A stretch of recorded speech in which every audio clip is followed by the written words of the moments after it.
o Cândido, inclusive, cita que existem 2 pontos em que a Revolução Industrial afeta o pensamento do mundo, e isso, claro, como é produzido no mesmo tempo, no mesmo espaço, o processo romântico afeta o romantismo.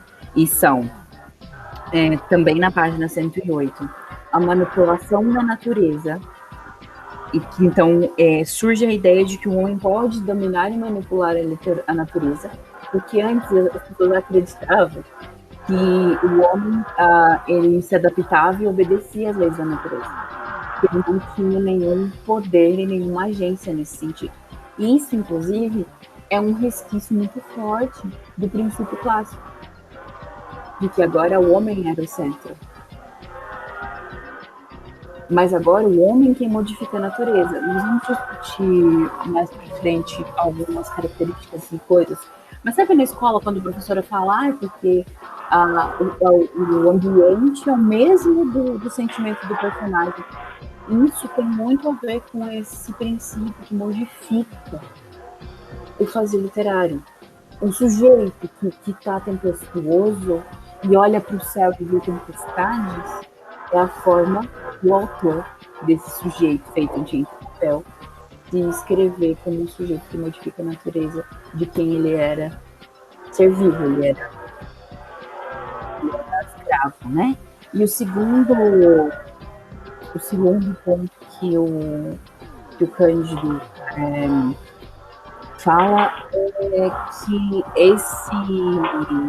esse ideal francês, né, essa Revolução Francesa, que é o que esses ideais de iluminismo, de iluminar-se no mundo, que regem essas revoluções que são datadas próximo ao período do processamento político, ela trata muito sobre a questão de igualdade entre os homens. Então, lembra que a gente estava falando sobre a questão de precisar vender para um monte de gente, e logo em seguida a produção, por exemplo, de coisas afins para que se venda mais e tudo mais, precisa todos os sujeitos são iguais, escrita na Carta Universal dos Direitos Humanos, porque agora todos eram iguais. Então não se produzia um texto só para um clero, para um nobre. Agora se produz um texto sobre um romance entre o Joãozinho, que mora ali na esquina, e a Mariazinha, que mora lá no morro. Agora podia se falar de outros níveis de amores tempestuosos. Muito bem, dando continuidade ao texto, ali na mesma página que nós estávamos, o Cândido falou: o romantismo foi baseado sobretudo no movimento e na transformação. Como a gente estava dizendo, esse impulso romântico pela mudança, né, por transformar aquele pensamento clássico, né, iniciou e propagou esse princípio de transformação e que até hoje a gente ainda bebe nele, né? Então, ali embaixo, logo adiante, o Cândido fala das fontes de posições modernas. Então, o romantismo ele vem e rompe com aquela plasticidade do clássico, entendeu? Com aquela noção de regras, de métrica, que tudo deveria ser seguido para manter o modelo harmônico clássico de se produzir um texto, né? Então o romantismo ele vem, né? Porque o classicismo era a representação da nobreza, né? E como eu disse lá na minha fala, os burgueses são aqueles que ascenderam ali do camponês, mas eles não são nobres, né? Então eles queriam algo que fosse uma representação desses, né? Então eles queriam romper com esses padrões que representavam a nobreza, né? Então agora seria uma arte livre, né? Desprendida dessa métrica, desprendida, não que no romantismo não tenha verso metrificado, etc., mas de toda essa plasticidade aprisionadora, de toda essa noção baseada em limites que o classicismo congregava, né? Então, o romantismo, ele inaugurou esse sentimento de rebeldia, nesse sentido de romper com os padrões, né? Exatamente. E o que é isso se não a nossa própria tendência moderna, não é? O dadaísmo, né? O surrealismo, o futurismo, certo? São esses movimentos que querem transformar, né? Não, a arte produzida, a gente tem que fazer algo diferente, algo de novo, né? Mudar esse padrão de poesia que era produzido, né? Não, e uma então, tudo isso foi... né? Lembra que a gente estava falando sobre essa questão de que se todos os professores fossem iguais, nenhum professor teria um desenvolvimento pessoal distinto. Só que, por exemplo, professores que se especializam, por exemplo, tendem a ter um ganho financeiro maior. Autores que produzem algo genial, vou voltar lá que eu estava falando, na J.K. Rowling. J.K. Rowling vai e produz Harry Potter. E ela ganha um baita de uma grana. Tanto que ela foi, durante um certo tempo, a mulher mais rica da Inglaterra, do Reino Unido, na verdade. Então, essa ideia de liberdade, de novas possibilidades de escrita, é algo muito, muito, muito claro dentro desse princípio romântico, inclusive porque o clássico, como o Eric bem disse, tinha algumas definições muito pré-determinadas. O Cândido, inclusive, fala, por exemplo, que se alguém utilizasse a palavra cachorro em algum nível, em uma poesia clássica, essa poesia não seria poesia, porque a única palavra que podia se usar para referir a esse animal era cão. E vai nessa mesma toada. Eric, um minutinho.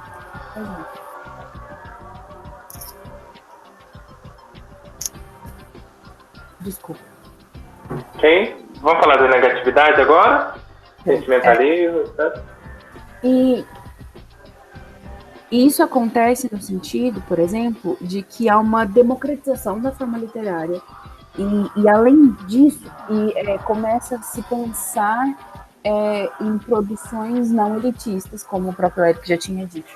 Só que tem algo muito, muito específico que se desenrola a partir disso. Porque para pensar o seguinte: se agora você precisa produzir algo que ninguém mais vai produzir, e que o seu valor é determinado só pela sua produção, e que tudo que você faz tem que ser medido em valor e ter reconhecimento, e já não é mais um pensamento coletivo e uma produção de uma ideia coletiva, em que você precisa batalhar para assegurar o pão do seu dia a dia, e um pensamento de luta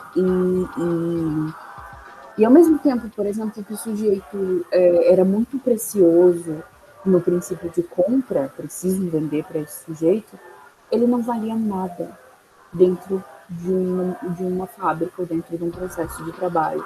Se eu não me engano, era um cento por dia de trabalho. Era menos de 1 centavo da moeda deles por dia de trabalho. As pessoas, o valor ele variava de acordo com a sua possibilidade, com a sua produtividade, e as pessoas começaram a serem absolutamente mais individualistas, absolutamente mais sozinhas. Como o Eric mesmo disse, depois que entendeu-se e começa a se estudar mais, porque o iluminismo possibilitou, e aí eu volto na questão da Revolução Francesa, o iluminismo possibilita que a maior parte dos sujeitos agora tenham acesso ao estudo, ao conhecimento e à ciência.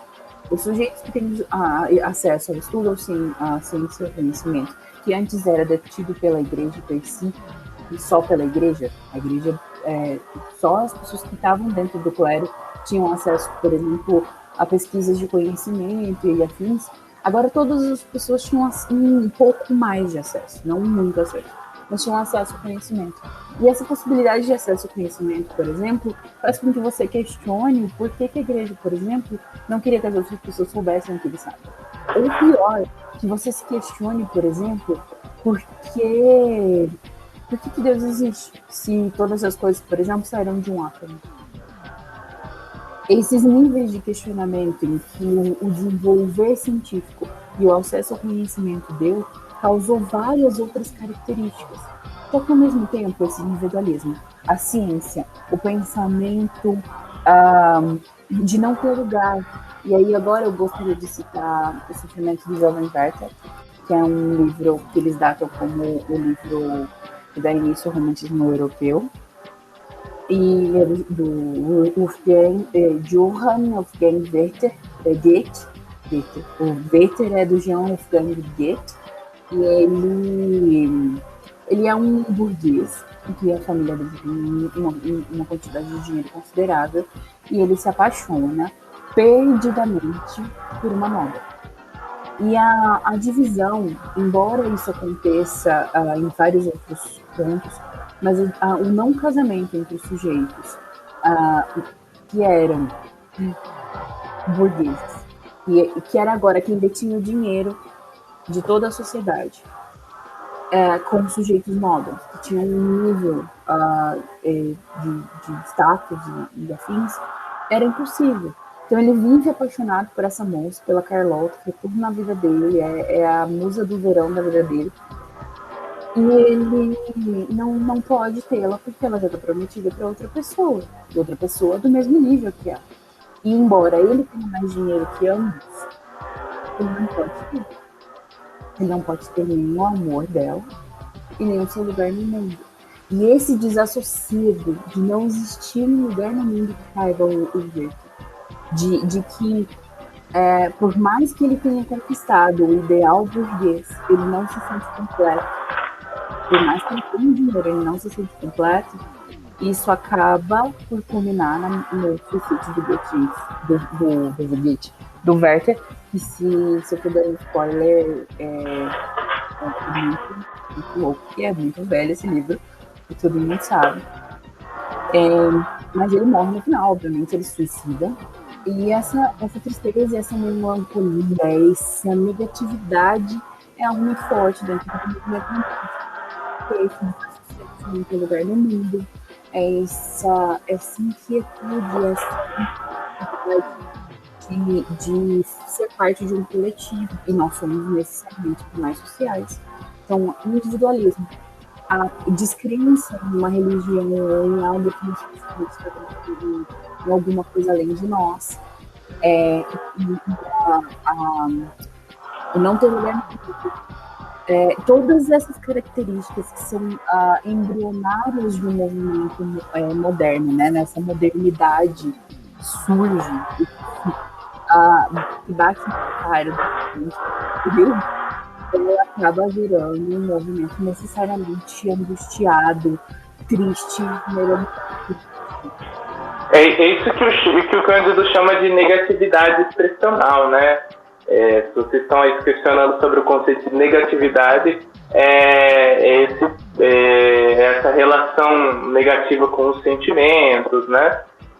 Que foi uma característica que surgiu, né, com o movimento romântico e não, como a gente disse, romantismo antes de tudo é ideológico, né? Então essa negatividade expressional não se dava só no campo da arte, só nos livros que as pessoas sofriam. O homem romântico, digamos assim, ele vivia essa extrema contradição. Então o romântico é aquele de certa forma progressista, arauto da modernidade, só que o que todo esse progresso trouxe, né? Trouxe a exploração do trabalho, entendeu? Que ao mesmo tempo que busca um sentimento nacional, é alguém imerso na sua individualidade. Então, esse conflito, o homem romântico vivia, entendeu? Então, e essa mesma característica a gente consegue encontrar ao longo da literatura através do tempo, né? E isso só reforça a proposição do Cândido de que o romantismo ainda está em vigor. E eu gostaria de fazer uma citação. Eu sempre uso esse exemplo para clarificar essa noção de romantismo contemporâneo. Nós estamos no Mato Grosso do Sul e, como eu disse, essa relação, essa negatividade excepcional é muito clara na nossa poesia contemporânea aqui do Estado, né? Então, a Maria Glória Sarrosa e a Albana Xavier Nogueira, elas dizem bem assim no livro A Literatura Sul-Mato-Grossense na Ótica dos seus Escritores. Dizem assim, alguns poetas sul-mato-grossenses ainda estão presos às normas do romantismo parnasianismo. E mais ali para frente ela fala o distanciamento dos grandes centros, a precariedade dos meios de comunicação mantiveram-nos presos aos ideais românticos, as normas parnasianas. Lendo seus poemas, observa-se que a maioria das composições estão centradas na tríplice vertente Deus, homem, natureza, né? Então, a gente consegue observar essa predominância do romantismo na nossa poesia contemporânea, que é produzida ainda no Estado. Você tem um livro do José Couto Vieira Pontes, História da Literatura Sul-Mato-Grossense, né? E ele até questiona, né, ele falando dos principais autores do Estado, ele até questiona, né?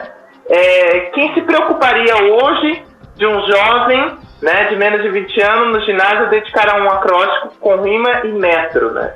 E ele fala mais ali pra frente: muitos afirmam sem pouca razão que o romantismo não perece, mas sim as formas e os revestimentos da expressão literária que se renovam consoante o tempo, a linguagem e as influências várias. Então ele está falando da própria literatura. Olha, até hoje se escrevem como os românticos, né? A Maria Glória de Sarrosa, a Albana Xavier Nogueira falam, ainda tem autores que se valem das proposições românticas para elaborar a sua poesia. Então a gente percebe que não só ideologicamente as pessoas ainda,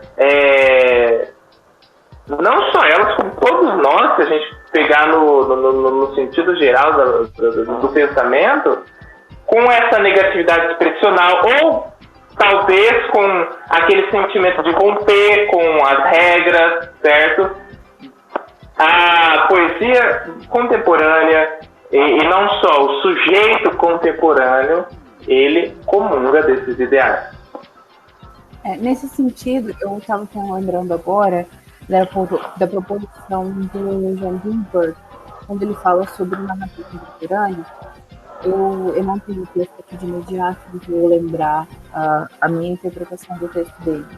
Mas ele fala sobre, a partir do momento, dentro da nossa modernidade, do moderno em que nós vivemos, que se tem um holocausto, como se teve na Segunda Guerra Mundial, em que narrar a realidade per si é insuficiente, foi insuficiente para impedir essa barbárie. Foi insuficiente para lidar com tudo isso. O Adorno fala sobre isso também. O Theodor Adorno. E aí o Jaime fala que, então, esses novos autores contemporâneos, eles escrevem a realidade da forma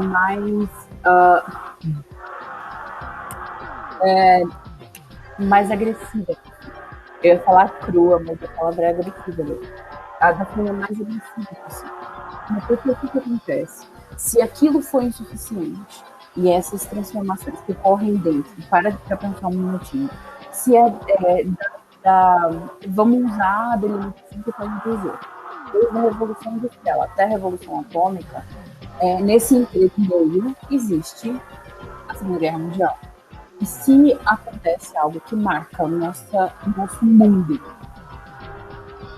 e extremamente a Segunda Guerra Mundial, é o Holocausto e o público das coisas. Não se pode mais fazer poesia depois disso. Não se pode mais fazer poesia da mesma forma. E quando isso acontece nesse inteirinho, essas movimentações românticas, essa mutabilidade que o romantismo se põe, é muito clara. Porque, inclusive, igual o Eric citou aqui no Brasil, nas nossas produções brasileiras, Tudo que acontece no Brasil, tudo que acontece no nosso país reflete as produções artísticas, como eu disse no começo da nossa aula. Só que vai além disso. Isso modifica, mesmo que se mantenha. Eu vou mudar da casa dos pais, mas eu ainda não importa. Mesmo que agora eu não fale mais com os meus pais, os meus pais estão falecidos. É um processo de transformação e de ruptura, mas de manutenção dos marcos. E quando isso acontece, por exemplo, no Brasil, existe uma relação que, inclusive, os amigos do Eric também, o Dicaco e o Anatal, eles falam que eu gostei muito, porque eu não estou vendo, gostei realmente do. Mas eles falam, por exemplo, que existe então esse desassossego com esse homem que tem na cidade, esse desassossego com esse sujeito que é tão horroroso que produziu aquilo. E quando isso acontece nesse nível, eles estão numa procura de um sujeito puro, inalcançável, pelo molde e pelo ideário capitalista e então, essa melancolia, e aí eu estou usando o termo de. Eu nunca sei pronunciar o nome dele, do Michel Louvain e do Bob Sire, eu nunca sei pronunciar o nome dele. Eles usam o termo melancolia para tratar sobre o romantismo e o desassossego desse existir. Então, no Brasil, a busca por esse sujeito puro e por esse sujeito inalcançável culmina no que eu tinha citado antes, sobre a implicação de brasilidade, numa busca desse homem ideal e nessa manutenção e disseminação, que é o que se eu não me engano, é o Carlos Reis que fala. E, na verdade, o romantismo per si é um panfleto do ideal burguês. Então, se nós continuamos panfletando, gostando ou não, conscientemente ou não, esse ideal burguês, a gente ainda vai. Nós discutimos agora o texto Romantismo Nosso Contemporâneo, do Antônio Cândido. Em seguida, nós vamos fazer o seguinte: vão ter duas aulas discutindo o romantismo no espaço do discurso de Tonnet, que é o objeto de estudo do Eric, e o romantismo no espaço de Rubem Fonseca, que é o meu objeto de estudo da minha pesquisa no mestrado. Nós agradecemos a vocês, obrigado por toda a paciência que vocês tiveram conosco. Eric, você quer acrescentar mais alguma coisa? Só isso. Tchau, tchau. Boa noite. Falei boa noite.